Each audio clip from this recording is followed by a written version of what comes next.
I'm going to wait for my slides to start because I've made that mistake before. I'll introduce myself real quickly. My name is Laura. I'm the Director of Business Development for Heritage Community Initiatives. We're located in Braddock. I'm not going to tell you anymore. There we go. We were founded in 1983 as the Heritage Health Foundation. We were the endowment arm of the Braddock Medical Center before UPMC bought the hospital. In 1996, it became UPMC Braddock, and it was decided that our organization would spin off to become a freestanding community-based organization. While we still supported the work of the hospital, we expanded our scope of direct work, and now we operate through 3 core programs: transportation, education, and life-enhancing initiatives. In 2009, we changed our mission and our name to reflect this new vision to Heritage Community Initiatives. Over the past 2 years, we've welcomed aboard both a new president and CEO as well as a director in finance. Under this new leadership, we've taken on great strides to become more fiscally responsible and also operate as a business entity with a focus on enhancing our existing services. Another significant event in recent history was that our transportation program became Heritage Community Transportation through the passage of the State Transportation Bill last year. This guarantees us statewide funding for 10 years, and we are now the only human service nonprofit in the Commonwealth who offers public transportation. This is a little picture of where we serve. Most of our communities are east of the Monongahela River, east of the city of Pittsburgh. We operate from Monroeville all the way down to Port Hugh Liberty. We are based in Braddock. Majority of our education program families come from in and around the Braddock community. We serve over 200 families. Nearly 95% of our families qualify for free and reduced lunch, meaning that their families are living at or below 200% of the poverty line. Despite the challenges that our youth face, the University of Pittsburgh's Office of Child Development has shown that participation in our programs does show measurably significant impacts to kids, both behaviorally, in academics, and in their family.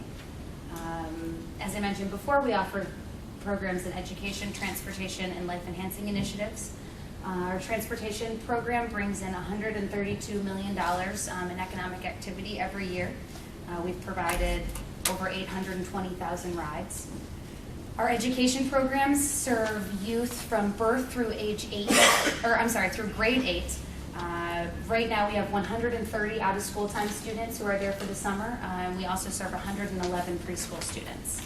I mentioned earlier that we are based in Braddock. We are an old steel town. We've seen a lot of decimation within the last 20-25 years. A staggering 73.7% of children in our school district qualify for that free and reduced lunch status. So that tells you the difference compared to Allegheny County and the state. Our transportation program operates where there's no other public transportation available. We call these transit-isolated communities.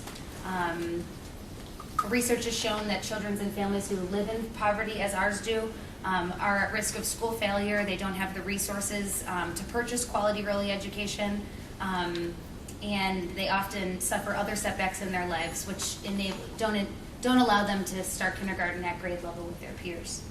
Our staff includes 8 administrative staff, 1 president and CEO, and 35 teachers, so we're mostly made up of the teachers in our program. All of our teachers have an early education, all of our teachers have a minimum of a bachelor's degree in education or a related field.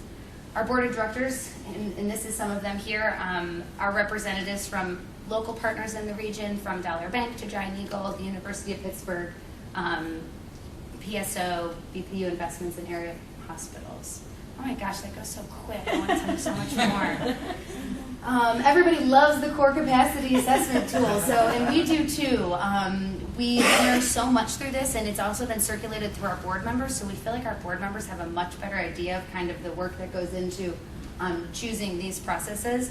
For this year's program, we chose to focus on our IT, our management IT computers. That's a picture of what our computers used to look like, and this is a picture of what our new server now looks like.